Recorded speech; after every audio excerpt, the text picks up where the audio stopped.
নামাজ অন্যতম ফরজ ইবাদত। পবিত্র কুরআনে ৮২ বার নামাজের কথা এসেছে। এছাড়া হাদিসেও একাধিকবার নামাজ আদায়ের কথা এসেছে।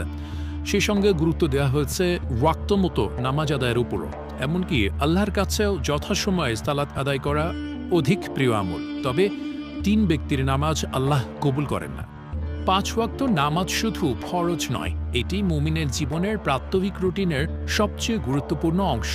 আল্লাহ তাআলা ইরশাদ করেন, যখন তোমরা সালাত পূর্ণ করবে তখন দাঁড়ানো, বসা ও শোয়া অবস্থায় আল্লাহকে স্মরণ করবে। অতঃপর যখন নিশ্চিন্ত হবে তখন সালাত পড়বে, নিয়মে কায়েম পড়বে। নিশ্চয় সালাত মুমিনের ওপর নির্দিষ্ট সময়ে ফরজ।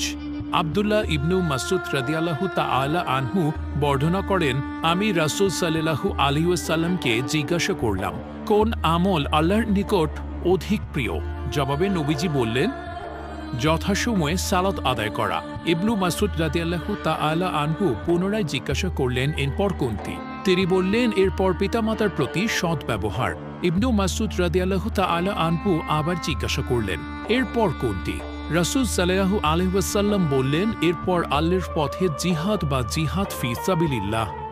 এজন্য পরকালে সফল হতে আল্লাহর হুকুম ৫ ওয়াক্ত নামাজ আদায়ের পাশাপাশি অন্যান্য সব নির্দেশ এবং রাসূল সাল্লাল্লাহু আলাইহি ওয়াসাল্লামের দেখানো তরিকা অনুযায়ী আমল করতে হবে। তাহলেই পরকালে মিলবে কাঙ্ক্ষিত জান্নাত। তবে ৩ ধরনের ব্যক্তি আছেন যাদের নামাজ আল্লাহর দরবারে কবুল হয় না। আবু উমামা রাদিয়াল্লাহু তাআলা আনহু থেকে বর্ণিত হাদিসে এসেছে, রাসূল সাল্লাল্লাহু আলাইহি ওয়াসাল্লাম ইরশাদ করেছেন, ৩ ব্যক্তি যাদের সালাত বা নামাজ কবুল হয় না। ১.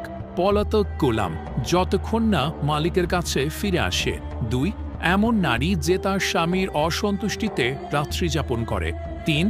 এমন ইমাম যাকে মুসল্লিরা অপছন্দ করে। আসসালামু আলাইকুম রাহমাতুল্লাহি ওয়া বারাকাতুহু। এটা একটি ইসলামিক চ্যানেল। এখানে নিত্য নতুন ভিডিও পাবেন। ইসলামিক ভিডিও পাওয়ার জন্য চ্যানেলটি সাবস্ক্রাইব করুন এবং পাশে থাকা বেল আইকনটি বাজিয়ে দিন। ধন্যবাদ আপনাকে উৎসাহিত করার জন্য।